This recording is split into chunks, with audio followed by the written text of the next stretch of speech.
welcome back. It's showtime. Hey, We're back. Yes. All right. So we missed last week, and apparently you were sailing on a 55-foot yacht around the European coastline. And I mean, do you have any photographs to share with us, or something? That you can, I don't have any to date, but I share a couple of things because it was all last minute because the UK changed its quarantine rules because of COVID. Up until that point, you would have to quarantine in place. When you land in the UK, you got to stay in the same place for 10 days. 10 days. So visiting. But they changed the rules. So as soon as you land in Heathrow, you got to get in. You got to go to a government-approved clinic. You got to go and get a COVID test. Man, I spent more money on COVID tests than my airfare. You know, that COVID test at the airport cost me $350. And then I had to have another one coming back, which was another $150 of COVID testing. But anyway, managed to get there. Hadn't been to the UK for 3 years. Got to see some friends I was at university with. We went sailing. We've known each other for 40 years. I mean, how often can you go and spend time with, four of us who've been together for over 40 years? We had some stories. We rather drank too much, did eat too much, and then I was able to see my family I hadn't seen for 3 years. So poor old Andre was shouldering the burden of keeping the lights on. But you survived, right? Hey, only very, very marginal. It's really hard not having you, having you around. I must say, not having something to shout at the whole time, and it just shows you our succession planning ain't so great, But hey, the one thing I miss is the show. We love the show. We do it every week. I know it might be a bit long, so we're going to try and be a little punchier and a little bit edgier, make it a little bit more exciting. And so today's topic, very, very exciting. It's really going inside the business and looking at, what are some of the things, if you're trying to sell your business, why are we talking about this? Well, why is because we've been saying for a long time, change is coming. Well, hello, it's here. Change has come, right? We've seen a lot of buy-sell transactions. Things are moving quite quickly. And so, you need to be getting ahead of the game. The industry is in flux. Things are changing. And if you don't change with it, there are winners and the losers. Which one want to be? The people who follow flooring by the numbers philosophy will be winners, and everybody else are the also-rans. So make sure you tune in. And we need the genius of the numbers and the insights that Andre has and our experience to share with you. And congratulations to Hey, big news. Isn't that? I mean, wow, Hey, I love it. Yeah. Congratulations on what? There you are. What was the big event this week? Okay. So they're going to be with Diversify, great growing change organization. I tell you, Diversify, and they're not sitting on their laurels. They're really looking at the change. They're trying to take advantage of the change. And man, we know Flooring Solutions, and they are a great company. What a great partnership, hey, Andre? Hey, I mean, man, we've been working with Flooring Solutions 15 years, Mick. 15 years. 15 years. And I mean, it is a phenomenal organization. Great organization, incredible leadership. And I'm not surprised, with this whole excitement and what's happened. So, I really, wish, and I know this will be a very successful acquisition for Diversify. I mean, we don't know the Diversify folks well, but we can see that, the great thing about it is there are people that are interested in this industry. They are investing very strongly in this industry. I mean, you don't do what these guys are doing if you don't believe in this industry. So, right. There is there's a lot of excitement around it. At least from our opinion, looking at it from the outside. And, apparently the guys at Diversify, from what I hear, are really spot on. They are, very bright. They know what they're doing. And, I think they are going to change the landscape, Mick. This is a reality. They will change the landscape. And we've also seen it, Andre, haven't we? I mean, we get involved all the time because Andre, he's been in this business for 15 years. I've been with him, the last 5 or 6. And we work with over 60 commercial flooring companies. We've been behind the scenes. We've looked at their numbers. We've seen their financials. We've seen their operations. And latterly, we've been doing a lot of evaluation, helping sales and sellers and buyers get together, seeing a lot more activity. And so we thought it would be topical to share with you. Now we did do a show earlier, which was the mover formula, how you generate value in your business. But we wanted this one to be a little bit more of a insider look into a little bit of the stories, Mick. Yeah. And one of the things, yes, I think part of this show is nice to be able to give a little bit of prescriptive stuff. Hey, this is our view. This is some methods, some ways of looking at things, but also some of the stories. And look, let's be fair.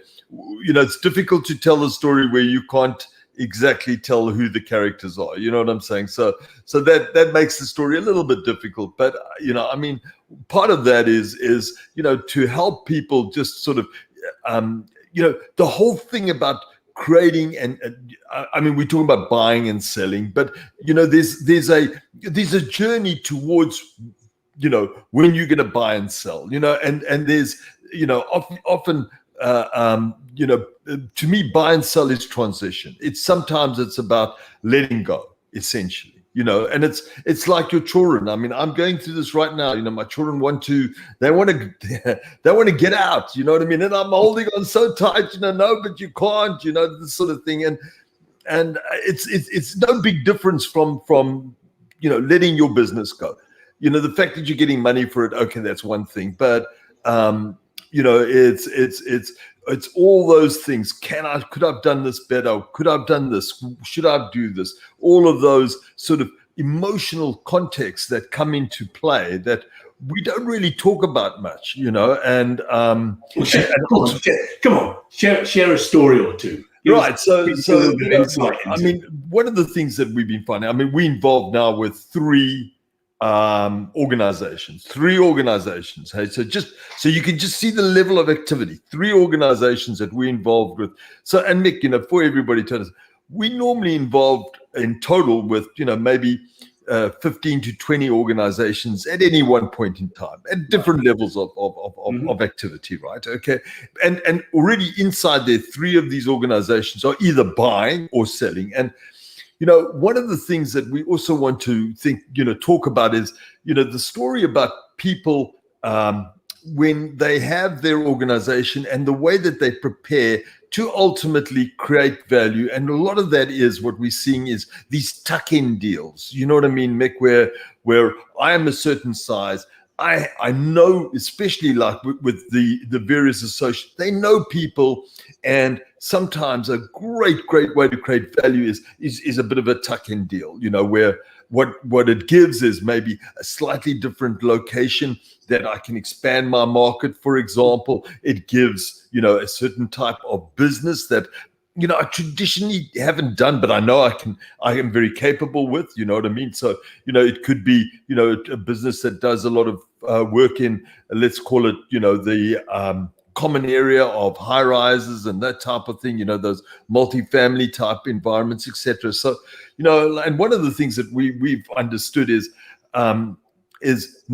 the people that are looking for those things are sort of, when you start looking for it, you start seeing something, and for example, we got a situation where a client has identified a tuck-in, and they did, Mick, they've done this transaction in 2 weeks. 2 weeks. Wow. Start from. So what we did was, during the process, we valued the seller's business. So the buyer got us to value the seller's business. We valued the seller's business. We identified a price. We even helped negotiate the transaction, right? So we spoke to the seller more than the buyer spoke to the seller. And then at the end of the day, we came to an agreement, and we got the two parties together because we believed in the transaction. So so I know you shared with me one of the surprises on that was that we had to almost create the comprehension and the articulation of the business being bought, because they didn't quite understand their numbers and couldn't present their strategy clearly, and we were able to help the buyer to think about, okay, this is how we're thinking about your business and this is how you're positioned, and fascinating learning experience, right? Right, and one of the big things is, Mick, that we find is that seller fatigue and buyer fatigue is a big element of being successful or not, and the problem with fatigue is it happens because either the buyer or the seller is not clear about exactly what the goal is, right? And they don't really understand the value transaction, right? So they're always thinking about, am I paying too much? Am I getting too little? Whatever the case may be, depending on which side you're at. And one of the things that we really have identified is, if ever there is let's call it just the thought of any form of transaction, that we need to start thinking about the way that we communicate what we do, how we do it, what our strategy is, what are the key things that we do uniquely. And one of the things that we find in the commercial flooring businesses, every single one of us has a little bit of uniqueness. And we don't have a way to clearly communicate that uniqueness. There's very little documentation about what we do. Very little. It doesn't exist. Right. So then, there's a potential opportunity, and it's, all of that becomes very diffused and confusing. And I know we talked about this pre-show in the green room. We have a green room. where all our assistants have fallen asleep. But anyway, where we get the blush done and the hair. But no, seriously. So a lot of businesses, that uniqueness. So sometimes that uniqueness is represented by cost. You've invested in your business, but it might not necessarily be delivering value at the point of the transaction, right? I mean, you had a good example about this, Andre, which is if you just hired a new salesperson, right? Yes. So Mick, the thing is, what we also see is the very big difficulty. Look, our industry is primarily driven around valuation on what we call sustainable earnings, right? Now, first of all, most of us don't even have any concept around what sustainable earnings is. And in fact, what people sort of struggle with is, what really am I buying, right? Right. So let's call it, okay, let's talk from the buyer perspective. Let's forget about the seller perspective as well. But if you are a buyer, what is it that I'm really buying? And at the end of the day, I'm buying or I'm selling future earnings. The ability to get a return on my investment is what I'm either buying or selling. And we, because we're not that experienced in this, the ability to communicate that, we find, is really been, it's not as, let's call it, it's not as polished as what it could be, and because it's an afterthought, simply that, and when the potential buyer and seller talking about a transaction, you hear the things that they talk about, that they still not even clear about what exactly is it that I'm buying and what exactly is it that I'm selling. So as a result, how do we establish, well, there's value here or there's not? You know what I mean? And I've really seen that being a bit of an issue. And also, people are now starting to come to us, and they're saying, well, listen here, look, whether I'm going to sell or not, what is it that I need to think about in order to at least make sure that my business is investor ready, right? And you know what? And here's the thing: is that we're now seeing this come more and more and more. That statement of investor ready, hey Mick, has now maybe we've been driving it. I don't know, but it's becoming more sort of prevalent in discussion, isn't it? Right. I mean, 3 years, 4 years ago, nobody wanted to listen to investor ready. Didn't, that was, in fact, it was a word that please don't use around here, but you're going to make people scared. Now it's very different. It's because it's not about whether I'm going to buy and sell. It's about how do I improve the condition of my business, basically. And what we're also seeing, Mick, is that first of all, that in order to define what my sustainable earnings are, remember that sustainable earnings is earnings that I'm going to be able to sustain during the future periods. So of course that's driven by two things: what has happened and what's going to happen. Isn't that right? And so in relation to that, one of the things that we really would like to make sure that people sort of think about, at least think about, is some of us do invest in our business. We invest in our business based on some strategy. Some strategy is clearly defined, others not so clearly defined. Some strategy is determined on, just need, I need more revenues, therefore I've got to do something, right? Okay.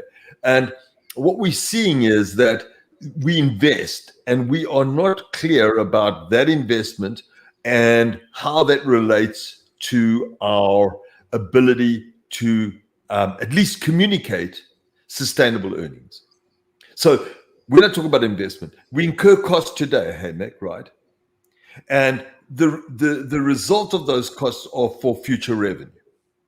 And if we haven't clearly defined those costs and what the benefit of those costs are, when during the valuation process, there's a whole component of what we call add backs. And this is where I wanted to go. The old add back, yes. Yeah. And those are really, that's where the true essence of how we define sustainable earnings is through that add back process. And people are now starting to get very familiar with that concept, and what add backs are valid. So we always have there's two types of add backs, right? There's the buyer add back and there's the seller add back, right? And the way that we establish that, because having clarity around that makes the ability to understand value so much easier. And having the ability to understand value so much easier allows the transaction process. Give me an example of an add back. Okay, so there's a variety of add backs. So for example, there's add backs on, if I'm paying executives or owners an excess amount over and above what I would pay commercially, the difference is an add back. So we would add that to whatever we've determined as the earnings base at that point. We would add back the difference component, right? Would be an add back. Right. In addition to that, if we're really clear with our strategy, the items that we are investing in our business. So we've invested in 3 salespeople that have produced nothing.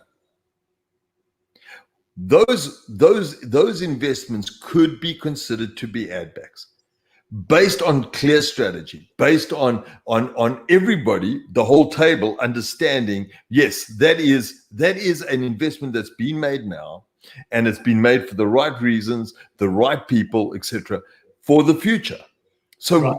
So being able to articulate that, because if you're looking at a business and they've got one rainmaker, I would look at that differently, as opposed to having a portfolio of salespeople who have got a nice, robust set of customers, and yet not all that. Some of those people might be new, but that investment would be more attractive to me. So I see where you're going with that one. Right. So, for example, Mick, if I've got a $30 million business, do I want $30 million based on 15 salespeople, or do I want $30 million based on 6 salespeople?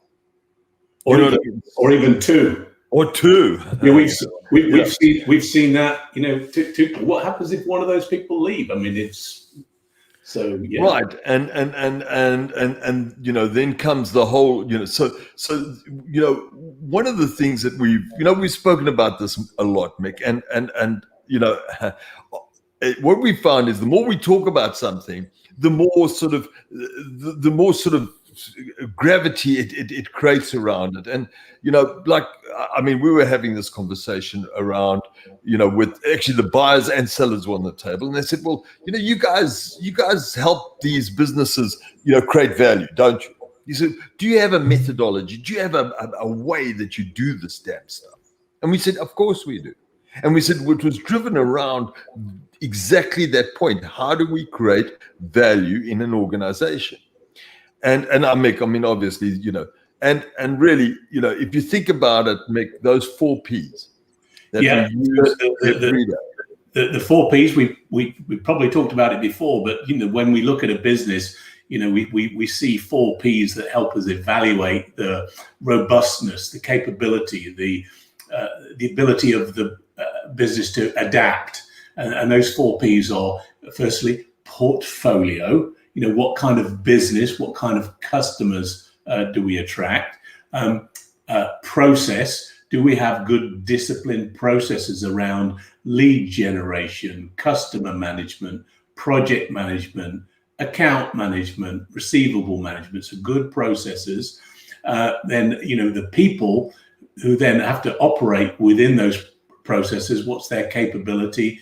How are they growing? What succession plans do we have? What leadership bench do we need? And what risk do we have around people? Right. And then the last P would be performance management. Or do we actually have a strategy? Do we know our numbers? And are we steering the ship based on good, information and data? So those are the 4 Ps, and we can perhaps drop into some of those. I mean, portfolio really. When we're looking at evaluating companies, portfolio plays a big part in the valuation, Andre, right? Oh, look, and here's the thing, just to I suppose Mick was saying to me, Andre, try and use some story here, and here's a story. When we were looking at this one business, part of the issue was how do we establish the multiple, right? So we know the sort of base multiple for this type of business. We know what the base multiple is, where value is pretty much minimal. It's a business that's primarily commodity driven around, basically bidding essentially. We know what those multiples look like. Now, here's the thing. When we look at portfolio, Mick, one of the things that was very interesting was when we did this analysis, we said, hang on, let me just tell you something. The portfolio of the business was something like 80% of the business. 80%, think about it. Now, 80% was bid, you're saying? Sorry? You're saying 80% of it was bid? No. 80% of the business was end user or end user influenced. Right. So even though the work was done with the GC, often what happens is, and I know the listeners will associate with this, that the end user will determine who the actual flooring contractor is, right? And 80% of their business. Do you know how that substantially changed the way that the buyer saw this business? It completely changed their whole perspective around it. And so when you think about that portfolio and the mix of that portfolio, and you don't see many organizations who really even measure. I mean, to this day, after even speaking about this 100 times, don't even measure the proportion of my business that's end user versus non-end user. Right. Am I growing my end user? What's my end user strategy? And why do we like end user? Because there's less competition and you get higher margins and you're dealing with decision makers. Right. And you've got a direct connection between you and the customer. There is no intermediary between you and the customer. And you know that what we also know is for $1 million end user portfolio, the life cycle of that is something like 5 to 10 years even. That, so that $1 million. What you're saying there is that, that those end users tend to come back year after year. In fact, we did this study on the portfolio side, on the portfolio side, where we looked at that end user, and that end user portfolio will continue to deliver. It's like annuity revenue. Whereas every time you work with a GC, it's a new transaction each time. Sometimes it's a different. You've got to rebid. You're recompeting. You're not. I mean, in the beginning we were a little timid about this. As we're moving forward, Mick, we're getting more and more bold around the strategy and the direction around having a good end user portfolio. In fact, to me, it's critical. It's absolutely critical. You want to increase your value. Just a little story for you. One of the businesses that we evaluated, it was quite nearly 90% of their work was bid, but and that's okay if you're in that market, all right. And we would suggest having a more end user in your portfolio will be a better balance and would be healthier. But here's the killer. When we looked at what the salespeople were doing, in nearly 80% of those bids, the salespeople didn't talk to the customer before they submitted their bid. Because they go on the bid board, they see the bid, they go, I like that one. I'll go and put that bid together on email it. Never even have a conversation pre-bid submission. So the only way that that's going to go is we're just going to compete down to the lowest price. And so that portfolio and the behaviors around that portfolio are going to drive a much lower, gross profit. And ultimately, the value creation of that business is less. And so the multiple is going to be less. Even if you're in a very high bid-based business, we would advocate the first thing you should do before you ever submit a bid is have a conversation. Anyway, that's another show. I was just going to say that's a whole different topic there, Mick. Yeah, but you're very right about that. And so really, Mick, the first thing is there's two key elements. Number one is what does our portfolio deliver? Because the portfolio is the genesis for future sustainable earnings. You know what I mean? Then you've got your people. Once you've got a portfolio, you've got your people to ensure that they will continue to deliver on what the capability is, and that comes to succession planning. The way that we design our succession, specifically if we're allowing a new owner to participate in our business, that is the next area of thing. And then lastly, Mick, the process side is where the weakness really is. Most of us don't have any documented process. We don't consider that to be. It's all, what's it called? Tribal knowledge? Is that tribal knowledge? Yeah. And that whole tribal knowledge, if that tribal knowledge was captured and documented, so in the beginning, I didn't want to, and then you spoke to you a lot about this, that didn't want to really push that area too hard. How do we document our processes? But, when you can take your process, your process discipline in a document and show that to a buyer, it's a game changer.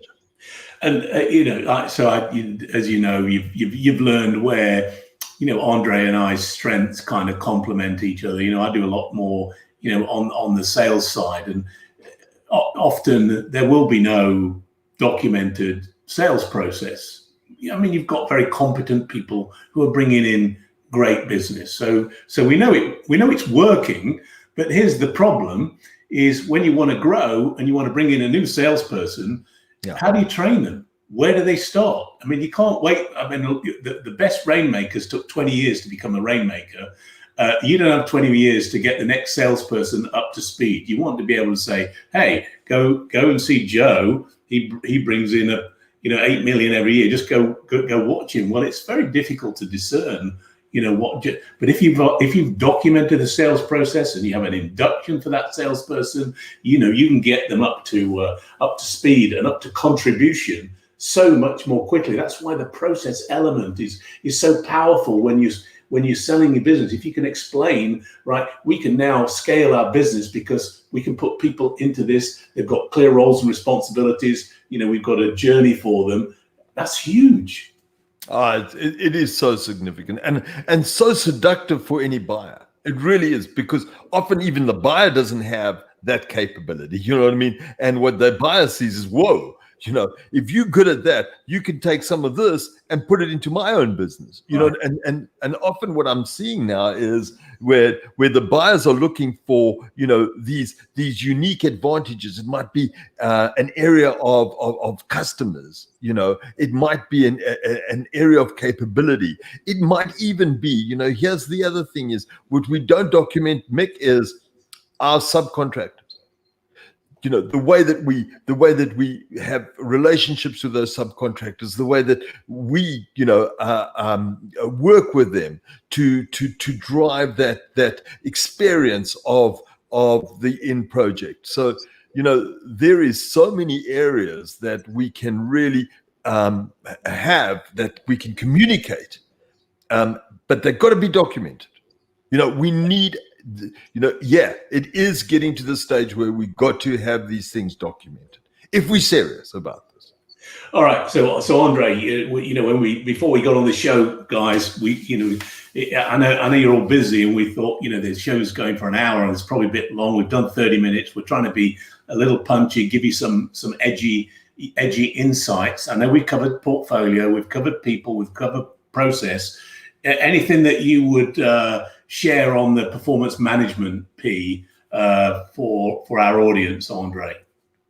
Yeah, I mean, Mick, that I know and maybe this is a separate discussion, so we're not going to get into too much detail today. But one of the things that is lacking, there's no doubt about it, is some kind of way to establish trending. So what we measure is very valuable for ultimately to communicate with a buyer, and how we are, how our strategy is ultimately being displayed in our measurement system, the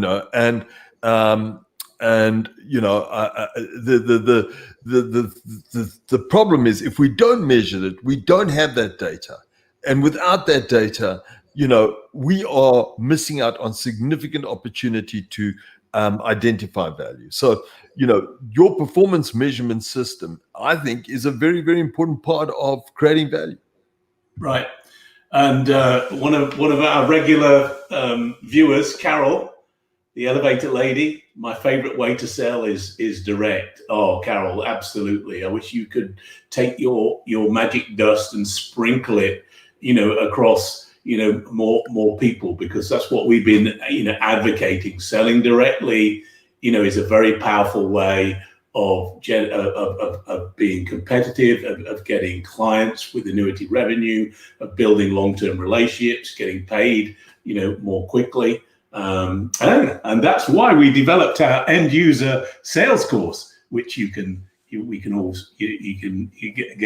value out of. So Carol, thanks for watching again. Always lovely to have you on the. Yeah, Mick, I mean, talking about the end user sales course, really, that's something for the people that are listening. This is, at least to me, what that does is it gets your people in a place which prepares them, I think, relatively well, Mick. I mean, I think it's a damn good course. You know what I mean? Yes, it's online, and yes, but it's a great way to get your people engaged in that, at least that mindset. That's number one.